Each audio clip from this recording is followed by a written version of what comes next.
Yeah, so thank you for being part of it. Yeah, no, that's great. So most of you guys already know us, but for those of you who don't know us, my name is Enrique. I'm one of the founders and managing partner here at the Wine Collective. And my name's Enrique. I'm one of the founders. my name's John Levenberg, also managing partner. Okay, before we're going to eventually get to the point where you'll be able to taste some of the wines from our partner wineries, people producing wines here. I want to tell you a little bit about the place, a little bit about the concept, what we're trying to do here, and also effectively thank you, because most of you here are people that we really need to thank as being part of this process, as being those that helped us create this facility, and that is the key thing. Oh. Okay. So, I think all right. What is the wine collective? What is a wine collective first? To give you that, we've been asked that many times. What it is a concept, just so you understand a little bit of what we're trying to do here. It is an urban winery which will have a full tasting room and also a space where partner wineries are going to come together under this one roof, producing wine of the utmost quality, all of us striving to really push Maryland forward within the, not just regionally, but within the industry at large. I'm talking about internationally. We have good aspirations. But what we're trying to do is bring the best winemaking techniques all under one roof so partner wineries can come here utilizing our space, our equipment, striving, all of us striving towards that production goal of making the best wine possible. That's what we're trying to do here under the Wine Collective. It is an idea and a concept that we came up with a while ago, and it's through a shared interaction and shared, really many evenings shared over many glasses of wine, trying to kind of come up with how we see the wine industry going forward. That's kind of where we are today. And that is how John and I met. John and I met, for those of you who don't know, a few years back, working when I founded Casa Carmen with my brother Felipe and with my wife Laura. We started working with John, and it became very quickly apparent that we had the same vision in mind, which was to make exceptional wine and to be completely relentless about quality and to never compromise when it came to having the best wines possible. And as John explained, part of what happened there is that we just did a lot of drinking and a lot of eating together, and dreamed a lot late at night. And when John called me up one day and said, "You have to come and see this place. This place is amazing," and he brought me here to the collective, it was very quickly evident what we had to do here, and that's when we developed this concept together and started. And it was a concept that came out of a shared vision, because that vision was of just totally uncompromising, like, pursuit of quality. That's what we were trying to do. And we realized that the real way to do that within the wine industry is to come together, collaborate, to try and bring, because that's the way you make the best wine, to bring people in the house under the best techniques, ultimately kind of always going towards that same goal. And what's really exciting for us about this project, and I'll allude to this and discuss it kind of later, but production and winery is not just, the winery is not just production, right? This is sort of the easy part. Honestly, production's easy, but it's all this. Yeah, it's all that out there that actually is the other part of it. I mean, they go hand in hand. Yeah. That's the key thing, is that you have to work collaboratively. It's a collective. So the part of this project that was most exciting for me was to see not only that we could do something here special, that we could do something special by kind of coming together, bringing our talents together, be able to do something, but that it actually worked within this space, which is all of you guys, because the collective that you guys built is exactly what we were trying to do, what we had conceptualized that we would do. It's going to come together and work. And that's what you guys are doing. Like, this is a collective, for those of you that don't know, this is a collective of manufacturers, people that come together to make a product. It's exactly what we want to do. And why this is so exciting, right behind you, where you're standing, that's the tasting room. So when people come here to taste, they're not just going to be able to taste the wine, they're hopefully going to smell the wine, they're going to feel the wine, they're going to be in production. and they're actually going to become a part of it and see it from a manufacturer's perspective. That's what we're trying to do. That's the goal. Yeah. Which is a revival of. I was just talking to somebody before of how much that is a revival of the manufacturing tradition of Baltimore. Kind of taking a building like this, which is what the Union Collective did, is to take a business, a building like this, and repurpose it for something that is manufactured, reinvented, obviously. The way that we're making now, beer and wine and spirits and coffee and ice cream and all these different things. And for us, what is really exciting is to be part of that, to come into that movement. And because of that, we want to thank a few people specifically. We have some people to thank. Yeah. Yes. So the first thing is to thank some of our partner wineries that are here. So these are wineries that have brought their programs into the collective. We are producing their wine here under the guise of everything we're doing here. The first is Casa Carmen, so that's actually Enrique and Laura, and where's Laura? And with kids, right? So Enrique like the first one. Philosophy is right here. So Kimberly and Denise, that's Philosophy. Back here, Barry and Jeannie. That's Bill and Marie. You're tasting their Gruner, by the way. And who else? Navhal's not here, Maribel's not here, and Libertas not here, Errol's not here. Okay, two not here. So anyway, these are producers here. The other people we need to thank are the growers, and that is what makes, I think, Maryland and this part and this time within the wine industry special. Is that we have some fantastic growers and people that are actually really doing great things in the area, and that's, again, we are given that opportunity to bring it in, elevate the quality. We'll go from there. There's a few others to thank. Yes, everybody at the Union Collective, the whole collective.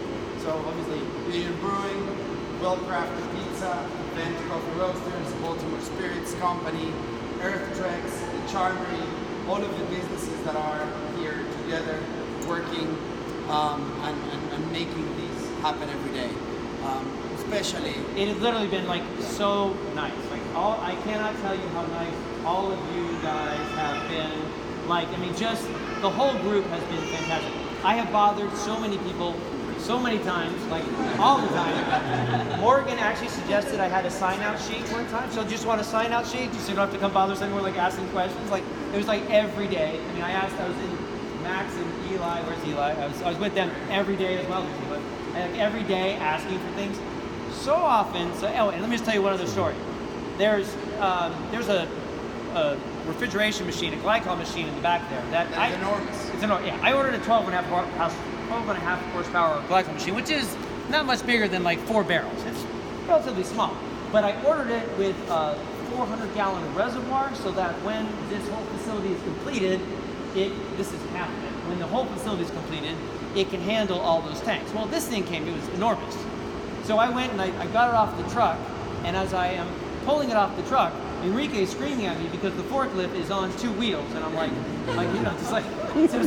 I guess not. And we've learned a new phrase here, which it's no problem, it's fine, which is our tank manufacturer.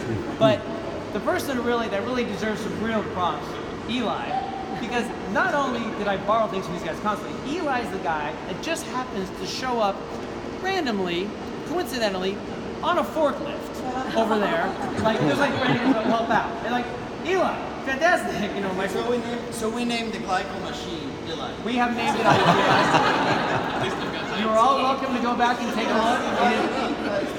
It is named Eli. It'll forever be in his name. Yeah, we also want to thank our financial partners, some of which are not here, but definitely the Department of Housing and Community Development in Maryland, and all the support. I don't know where Colleen is. Where'd Colleen go? She was here. She was here, I swear. There she is. Thank you.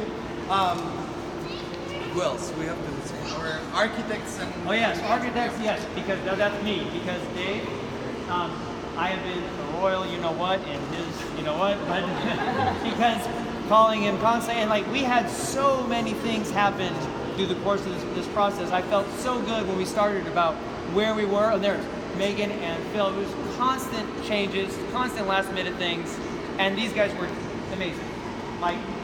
Came to the rescue so many times. We need something now, and there it came. And with would not have been possible. We would not be sitting here looking without you guys. So thank you. Thank you guys all. Thank you so much. Where's Phil? Where's Phil? There's Phil. Thank you, Phil. Partner contracting and present company. Yeah. Thank you. Thank you guys. Also grow and fortify in the Maryland Wineries Association. Kevin and his team. All of the stuff that we do in the craft beverage industry, as you guys in beer and in spirits will know, would not be possible without the huge efforts of people like Kevin and his team, and without the support of the legislators that have the vision to help this industry. Kevin helped propel like the Maryland wine industry, because before there were a lot of laws that were holding it back, and Kevin really pushed through a bunch of laws that helped modernize the, what was it called, the Maryland Winery Modernization Act. Yeah, and without it, Maryland would not be where it's at right now. And now we actually have a wine industry. Yeah, it's true. Which was not existing before. So And to the team. Yeah, where's the team back there? Yeah.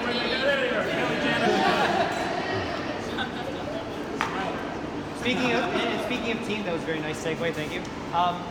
My team, so Lindsay right here is our assistant winemaker. So let me just to tell you, I'm kind of a difficult person to work with, because there's a whole bunch of ideas floating around. It's crazy. And those ideas get kind of narrowed down and become made pragmatic and actionable because of her. So when we were talking about who we were going to hire, like I wanted to hire an assistant winemaker, I said, listen, I need Lindsay. I need someone because she's smart, has a great palate, and is able to kind of take this jumble of a mess of ideas and go like this. Thank you. To you. I'll give you that. So then the other people in the group, Felipe and Aaron, these are our two interns, which is not because these are the workhorses in the bunch. And the nice thing about them is, again, there's a lot that was going on this year, and we had a ton of potential problems, and I thank you guys both for not screaming at me when, after like a 14-hour day, I said, could you please clean the drains or pick up the great berries that were here or there? So thank you guys both. If you're ever wondering who the winemakers are, you can look at my hands and look at their hands. Yeah, and show your hands, please. Show your hands. Yeah, that's, you can tell who's really making the wine, right? That's the key thing, yeah. Yes, we really couldn't do this without all of you guys, so really, thank you. Okay, so a little bit about the mission, right? So we are, an urban winery, custom winemaking facility, looking to, like I've mentioned, elevate that bar within the group or within the industry. We're looking ultimately to be a one-stop shop for all things wine in Maryland. That will be production, that will be tasting room, that will be where you come to buy a bottle, where you come to learn about the winemaking process, where you could come to start your own winery. That's what we're going to do here. It's going to be, like I said, a one-stop shop for all things wine in Maryland. Where else? You. Yeah. Oh. And one thing is, Wait, sorry. You can take a sneak peek. You obviously hopefully saw it when you came in. That's what we will ultimately be. That the facility's drawn up there. And like I mentioned, this is half. This is 6,000 cases, 6,200 currently, but this facility could do about 6,600 cases. It will be 12,000 when it's all done, which is the other part of the U. And that's only what the goal, where we're headed. we'll also have a tasting room in the front that we're going to have a full food offering, and it's a food concept that we're also very excited about, but we can't tell you anything about that, otherwise we'll have to kill you. We will tell you about it. We will invite you all to the sneak peek opening, and at that point you will actually understand the food concept, what we're trying to do. It's very exciting. It's definitely going to be a great food concept. And I'll just say one quick thing, that our vision extends to a farther and more ambitious horizon, however, which is that we don't just aspire to create the best wines that can compete in the same plane as Napa Valley wines or Bordeaux wines, but that we aim at creating wine culture. And by this, we don't mean a bunch of pretentious people drinking wine at a cocktail party, but exactly the opposite. What we mean by wine culture is people that are truly involved in the process. I think that the craft beer industry is a perfect example of how that has been created, like a real culture of drinking this, because it's not just an appreciation of the final product, but an understanding of what happens before it, an understanding of the process. we have invited you here in part to be part of this process, right? To start creating this culture that we want to create, where people truly understand what wine is, how it is made, how different wines are created, and it doesn't become this extremely daunting thing that is a finished product in the glass that everybody is terrified of saying whether or not they like it because they don't know if they're going to sound dumb or not, right? So being part of this process means understanding what happens, and that is ultimately our larger vision. This is to create this sort of culture around which we can gather and truly enjoy drinking wine together and making wine together. And that is the connection between the tasting room and the actual winery, the manufacturing and the retail. Wine, as I said, is really not is not meant to be drunk alone. It's really what makes us human, and that is why we're all here together to enjoy this wine together. And ultimately, what makes us the most human is love, which is why I want to kind of just close by thanking from the bottom of my heart the people that I love the most, which are my family, all of my family, kids, and especially my wife Laura, who's over there. Laura is my unknown hero. She's the person that nobody really knows that is behind this entire project, but she's the one that's actually entirely behind the project on my end, you know. She's the one making it happen, so thank you so much for being my beginning and my end, love. Next to her, so my partner, Leah, my wife there, in a similar vein, that's Sammy, my son right there. In a similar vein, like in all of this, ultimately is not even remotely possible without your support. Thank you. But I have to tell the story because I can't be like that. So this is not my first wine, not the first winery I've tried to start, not the first endeavor I've been fully involved in and thrown all of my energy, financial resources into kind of situation. And so when we first came to the collective, one of the first things I did was go back and say, Leah, I'm excited about this opportunity. Now, I say that because I'm a little bit older. I've had my failures, and all those failures I've had to go back to. My wife go, that wasn't such a good idea, and have her go, it's okay, right? So in this situation, I came back to her. Now, Enrique did kind of the same thing, and asked, and we both. What's that? So I came back and I explained this situation. I said, I'm really excited about this story. Now I started to kind of go on and on about all the opportunities, what I thought would be great, what I found was unique, why I thought it was such a great idea. And loquacious is all hell, but the reality is, it's after all of that, if anyone that's been married or in a part of a relationship, you kind of throw that out there and you sort of expect a little, sometimes, really, it's more this. It's not, there's no hammer involved. My wife goes like this. And then she goes, no. And that's where it ends. Okay. So, but in this thing, as soon as it was presented with all the ideas, I was dumbfounded. She went, this sounds good. And then they talked about it, and then it was, oh no, this is good. We should do this. Which was the most terrifying thing I have heard in a long time. Because if she thought it was good, then it was, wait a minute, okay, we're gonna do this, and if it fails, it's all here, right? And that's the part that was most daunting. All of that, though, none of that even consideration is possible, without you, without that support. Anyone that has a loving partner anyway knows. I mean, I'm married to the most beautiful human being on the planet, and it's that unbridled constant giving without ever a consideration of herself. My family, my kids, everything.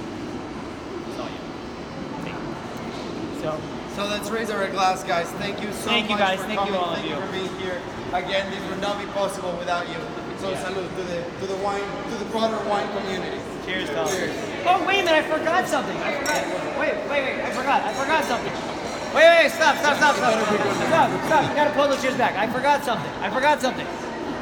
Wait, you gotta stop. You have to stop. Wait, stop. I forgot something. Sorry, you have to do it again, I'm sorry.